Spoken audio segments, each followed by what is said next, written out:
Hey guys, happy Tuesday.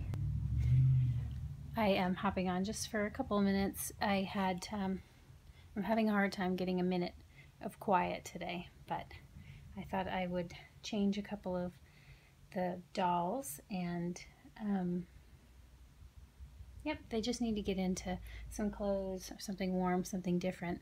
Now, Niklaus here, I actually just put him back in his sleeper, I think yesterday. And I don't like to change him too frequently. I try to be really careful with rubbing on his paint, but I did want to start with him because he's so dang cute. So here he is in his little sleeper. I've started putting this satin, it's like a handkerchief underneath his head when he lays in his Moses basket, trying to prevent the bed head. He's got the Delta Dawn hair, which is super fine. Now, I've heard people say Delta Dawn hair doesn't tangle, but I disagree. And I mean, he lays there immobile, and I cannot seem to get his hair to not. It just looks rough, even with putting conditioner in it. And I only put a little bit because, I don't want to get buildup, but I'm not even supposed to need to do that. So maybe I'll figure it out in time, but he is beautiful anyway. So this is helping a little bit because it's slippery. So there's my boy. We're just going to move him out of the way and put him right here.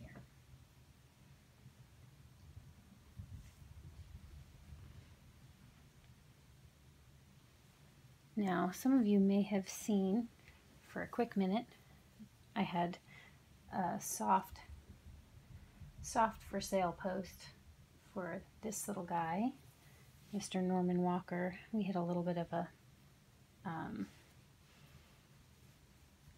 freak out, we'll say, with a significant other about the 3 dolls when I said that I wouldn't be getting any more past the 2. And he really got stuck on that number of 2. So I was having to decide, and obviously I could put my foot down and say I'm going to do what I want to do, but sometimes you compromise. But anyway, so I mentioned it to my stepdaughter just to prepare her that Norman may be finding a new mommy. She was very distraught. I mean, not crying distraught, but she just was like, are you kidding me? What? You love him. We love him. He's so cute. So I explained to her that, Dad is more comfortable too, and they take up space, and, tried to explain it in very friendly terms. And so when she was going to bed last night, she basically made him promise that he would not make me sell one of my dolls, that he is a member of the family, and how could we do that? And so he had to promise.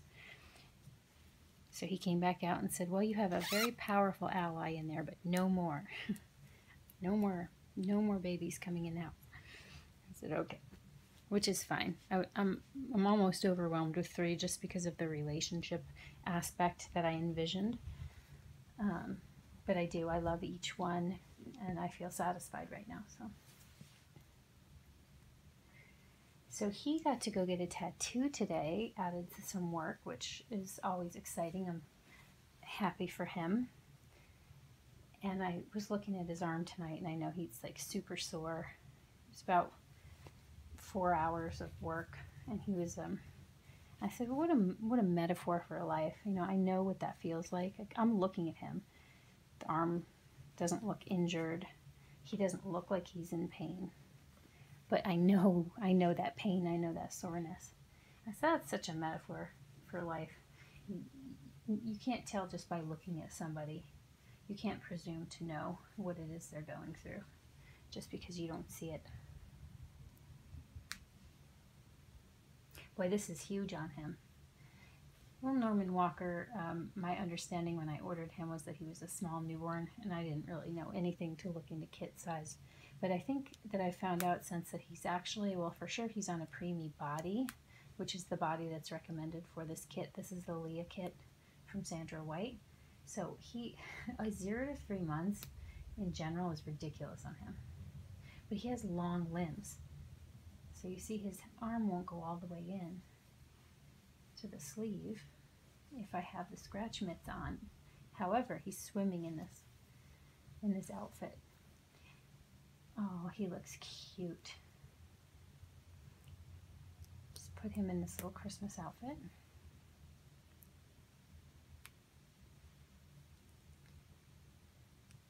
So I'm a Qigong instructor. I don't teach currently, but I am certified in a couple of different forms to teach.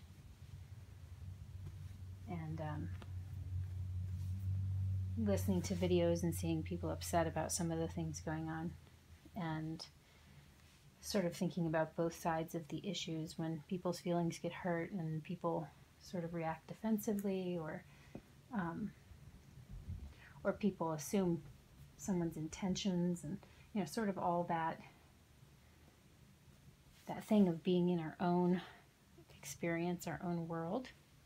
I was thinking about when I used to teach and how much, you know, I could go into a class and I would see certain people that I'd be like, they're going to love this. And then there'd be somebody in the class that looks miserable the whole time, like they're struggling, their face looks very unhappy. And at the end of the class, oh, he looks very cute in this little Christmas sleeper. It's a little big for him, but still. Let's see. There's some shadows, so probably see him best over here. I love his little face. All right, Norman, so let's move you over. And we'll bring in Miss Penelope May. She's actually half undressed already. Little cutie.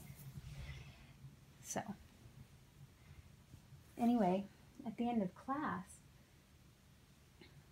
I'd think, you know, that I would know the people that enjoyed it, and they'd say thank you and see you next week and go or whatever. And then, but that one person that, without fail, the one person that I thought hated it and was totally miserable with it would be the one that just came up and asked a ton of questions and told me that it was an awesome experience and they're coming back. And they would be like the only one who was there, you know, every week at 6:30 in the morning.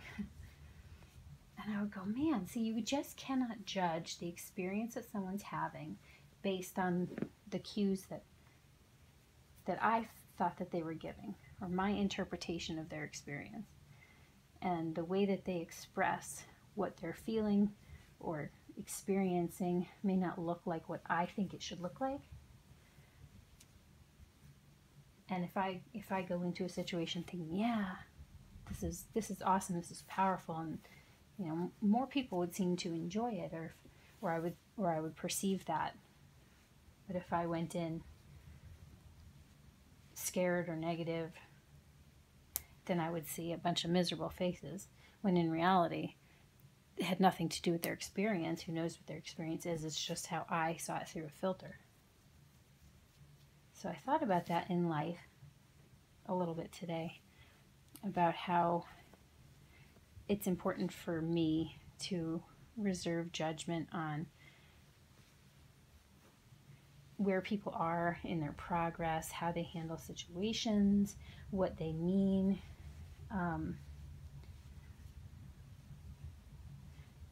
You know, whether or not they're feeling badly about something, whether or not they mean something a certain way, you know, and even, you know, how things that I say may be perceived by others.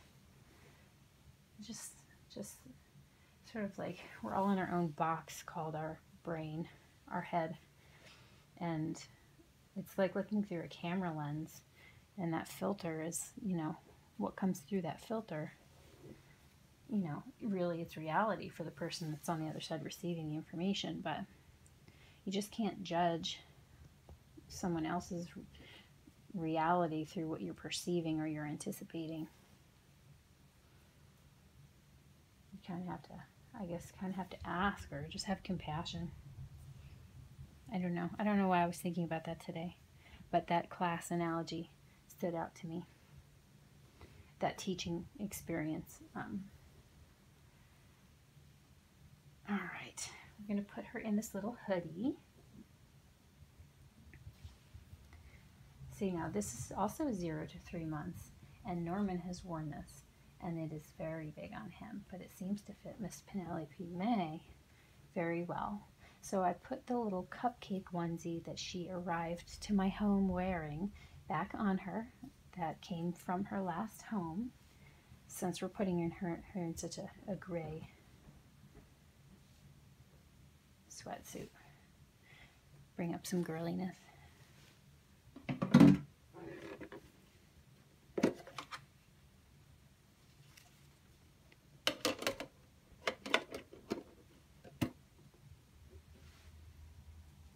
And I'm just going to pick out a bow. A bow for her because she looks so cute in them.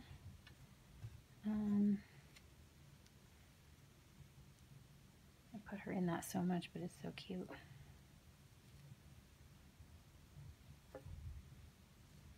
And we'll do that one.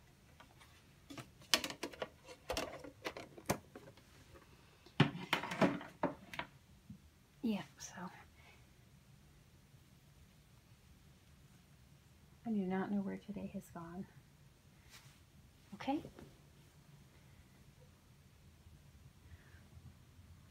I know, it's shadows still, but I'll show you the little feet. I think they're little zebras. Oh, she looks cute. Just the right amount of funkiness.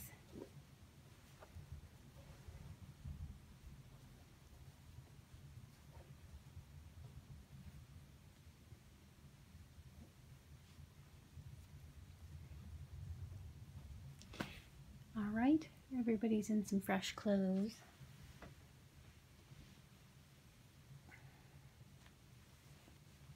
Looking super cute. Thank you for watching, and I look forward to hearing from all of you and to seeing your videos. I hope you have a fantastic night and rest of your week. Bye for now.